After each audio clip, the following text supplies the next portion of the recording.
अस्सलामुअलैकुम बिस्मिल्लाहिर्रहमानिर्रहीम। अपनी क्लास का आगाज़ दुआ से करेंगे। जो हमारी इस महीने का तरबियती मौजू है, प्यारे आका सल्लल्लाहु अलैहि वसल्लम ने फरमाया, जो शख्स सुबह शाम को ये दुआ 3 मरतबा पढ़ेगा तो इसे कोई चीज़ नुकसान नहीं पहुँचाएगी। बिस्मिल्लाहिल्लज़ी ला यज़ुर्रु मअ इस्मिही शैउन फिल अर्ज़ि वला फिस समाई व हुवस समीउल अलीम। आगे चलते हैं। Class 6 subject science, lecture number 12 है आज हमारा। Chapter number 2। आज हम क्वेश्चन आंसर जो हमारे बाकी रह गए थे लास्ट और थिंक टैंक करेंगे, फिजिकल क्वांटिटीज़ एंड मेजरमेंट का, टीचर वकास कासमी। अच्छा, लास्ट टाइम हमने 6 क्वेश्चन आंसर करे थे, ये आपके सामने हैं जो हम कर चुके हैं पिछली क्लास में। आज हम 7, 8, 9 क्वेश्चन आंसर करेंगे और साथ साथ थिंक टैंक के जो 2 सवाल हैं वो करेंगे। तो अपनी क्लास का आगाज़ करते हैं। क्वेश्चन नंबर 7 है आपके पास। 7, 8 और 7 आपके सामने है क्वेश्चंस। ये यहाँ तक क्वेश्चन है आपका कि आपने रीडिंग जो शो हो रही है, ये 3 डायग्राम्स आपके पास मौजूद हैं। 2 डायग्राम्स मौजूद, 1, 2, 3, 3 डायग्राम्स मौजूद हैं। इनकी आपने क्या क्या बताना है, 2 पार्ट हैं इस सवाल के। ए में आपने क्या करना है, रीडिंग्स लिखनी है जो डायग्राम में शो हो रही हैं, और आपने बी में क्या करना है, based on the reading in calculate the volume of each of the following. ये जो इसमें चीज़ें हैं, ये जो एक में पेबल है, लंप ऑफ मॉडलिंग क्ले है, और ये दोनों को मिला के जो 3 चीज़ें हैं, और वाटर, लास्ट में वाटर, ये 3 वॉल्यूम्स आपने मालूम करने हैं। तो सबसे पहले हम ये देख लेते हैं कि ए पार्ट में जो हमने मालूम करनी है, रीडिंग्स मालूम करनी है, volume of water with payable, payable के साथ कितना उसका वो है वॉल्यूम, तो 36 cm³ है। अगर आप देखें तो ये लिखा हुआ है। इसी तरह volume of water with modelling के लिए 52 सेंटीमीटर, ये शो हो रहा है आपके पास 52। इसके बाद आपके पास है volume of water with payable and modelling के लिए, इन दोनों को मिला के कितना हो गया आपके पास 58, ये इधर शो हो रहा है। इसके बाद बी में आपने क्या करना है, आपने उन जो मटेरियल्स के अंदर मौजूद हैं उनके बारे में बताना है। Modelling, volume of modelling clay 56 minus 36, unit volume 22 centimetre. अगर आप ये देखें तो अगर आप यहाँ पे देखें तो आपने क्या किया, आपने जो आपके पास वॉल्यूम था, आपने जब मॉडलिंग किले का वॉल्यूम मालूम करना है तो आप किसके अंदर से, पेबल के अंदर से जो मॉडलिंग किले है उसको माइनस करवा देंगे। तो आपके पास फिर इसके बाद आपने वॉल्यूम ऑफ पेबल मालूम करना है। वॉल्यूम ऑफ पेबल मालूम करने का तरीका ये है कि आप पहले volume of water with modelling किले देखें, वो कितना है 52। तो आप इसके अंदर से किसको माइनस करवा देंगे, जो आपके पास किले का मॉडल है, मॉडलिंग किले के अंदर से आप माइनस करवा रहे हैं। अगर आप यहाँ पे देखें, मॉडलिंग किले का वॉल्यूम मालूम करना है तो आपने क्या करवाया, पेबल वाली साइड को माइनस करवा दिया। इसी तरह जब आपने पेबल का मालूम करना है तो यहाँ पे मिक्स करके कितना हो गया था, 58 हुआ था। अब आपने क्या करवाना है, उसको मॉडलिंग किले से माइनस करवाना है, क्योंकि मॉडलिंग किले के टाइम पे इसमें पेबल मौजूद नहीं है। जो आंसर आया वो किसका हो गया, पेबल का, क्योंकि इसमें पेबल जो था वो एडिशनल था। अब आपने अगर वाटर मालूम करना है तो सबसे पहले आपने पेबल का वॉल्यूम मालूम हो गया, आपको वॉल्यूम कितना था पेबल का, 6। तो अगर आप इधर देखें, यहाँ पे जो वॉल्यूम मौजूद है पेबल के साथ पानी का, वो कितना है 36। तो 36 में से पेबल का वॉल्यूम कितना है, इसमें 6 है, तो 6 आपने माइनस करवा दिया तो आपके पास 30 आंसर आ गया। आगे चलते हैं। What is the time recorded by each instrument, कितना टाइम, ये जो 2 टाइमर्स आपके पास पिक्चर्स बनी हुई है, इन्होंने कितना कितना टाइम नोट किया है। ए में है 12 मिनट 38.54 सेकेंड्स। इसी तरह बी में आपके पास 3 मिनट्स और 10 सेकेंड्स। उम्मीद है ये तो बहुत आसान से आपको समझ में आ गया होगा। आगे चलते हैं। अब आपके पास एक इलेक्ट्रॉनिक बीकर है, इलेक्ट्रॉनिक बैलेंस है, ठीक है, is use to measure the mass of an empty beaker as shown in step 1।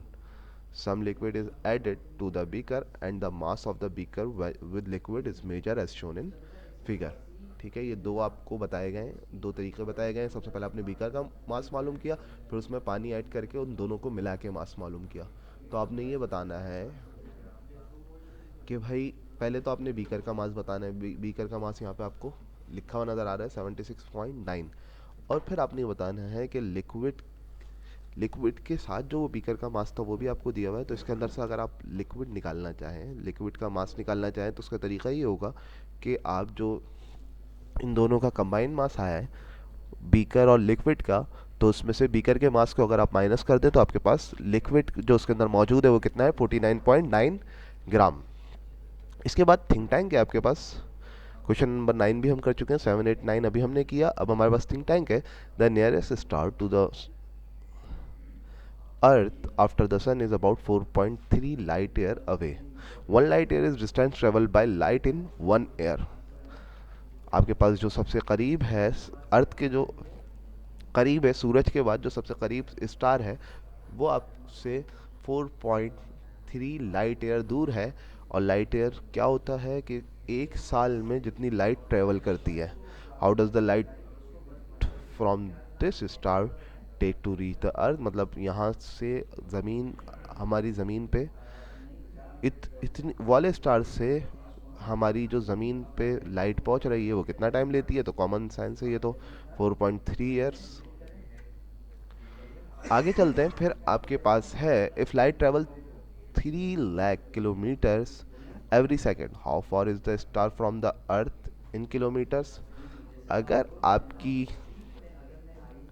जो लाइट है वो ट्रेवल कर रही है 3 लाख किलोमीटर पर सेकेंड के हिसाब से, तो कितनी देर में, कितनी दूर हुई उस स्टार से हमारी अर्थ।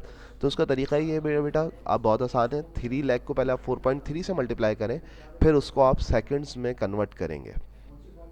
एयर्स 4.3 में कितने, एयर्स में कितने दिन होते हैं, 365, और फिर एक दिन में कितने घंटे होते हैं, 24, और उसमें फिर 60 सेकंड, 60 मिनट, और फिर 60 सेकंड, सबसे को मल्टीप्लाई करके आपको पता चल गया कि आपकी अर्थ उस स्टार से कितनी दूर है। ये आपके पास आंसर आ गया। Star are very far away from the earth, the unit kilometre is too small for such vast distance, light year is a much bigger unit than kilometres and therefore a more appropriate unit when measuring distance between the star and the अर्थ। अब जो हमारे पास kilometre है वो बहुत छोटा unit हो जाता है इतनी बड़ी अमाउंट के लिए, तो हम उसको कन्वर्ट करके किस में बात करते हैं, लाइट एयर में। इसलिए हम यहाँ पे लाइट एयर यूज़ करते हैं किलोमीटर की जगह। आगे चलते हैं। Plan investigation to find the volume of a small irregularly shape object that float on water using a measuring cylinder. आपने मेजरिंग सिलेंडर के ज़रिए वो जो हमने लास्ट टाइम काम किया था जब हम वॉल्यूम मालूम कर रहे थे इरेगुलर शेप का, तो वो मालूम करना है। सबसे पहले आपने क्या करना है, उसको 50 cm क्यूब से सेंटीमीटर क्यूब पानी उस सिलेंडर के अंदर भर दें, और उसके अंदर एक ऑब्जेक्ट फ्लोट करवाएं with small sinkers and object will sink in water. उसके अंदर पानी के अंदर डालें आप, gently immerse the object and then sink. अच्छा, ये तरीका हम पहले बहुत पहले कर चुके हैं, तो ये आप लोगों ने समझना है, इसको सुकून से पढ़ पढ़ के करना है और फिर मुझे बताना है कि क्या हुआ। बहुत आसान तरीका ये होता है भाई इसका कि पहली रीडिंग में से जो एक्चुअल रीडिंग है और जो आने वाली रीडिंग है, जैसे मिसाल के तौर पर the volume of a floating object can be calculated by separating V2 from V1। आप क्या करोगे, आपने जो पहले पानी का मास मालूम की, वॉल्यूम मालूम किया है, उसमें से जो आपके पास वॉल्यूम जो पहले वॉल्यूम था वो कितना था भाई, 50 सेंटीमीटर क्यूब उसमें था। अब आपने क्या करा, आपने जब उसमें इरेगुलर शेप डाला तो उसके वॉल्यूम पे कुछ ना कुछ फ़र्क आया होगा। तो हम क्या करते हैं, हम उसमें से जो फ़र्क आया है एक्चुअल, मिसाल के तौर पर 50 सेंटीमीटर क्यूब है, वो जो हमने वो जो भी रेगुलर शेप डाला था वो मे बी 6 सेंटीमीटर क्यूब का हो सकता है, 8 सेंटीमीटर क्यूब का हो सकता है। तो हम क्या करेंगे, तो फिर हमारा जो न्यू बन जाएगा, अगर मिसाल के तौर पे वो 58 का है तो हमारा V2 बन गया 58, क्योंकि वो 8 सेंटीमीटर क्यूब का था। तो आपने क्या करना है, 58 में से 50 को माइनस करवाएंगे तो आपको वो वॉल्यूम पता चल जाएगा कि उस इरेगुलर शेप का वॉल्यूम कितना है। इंशाल्लाह नेक्स्ट क्लास में मिलेंगे, जब तक के लिए अल्लाह हाफ़िज़।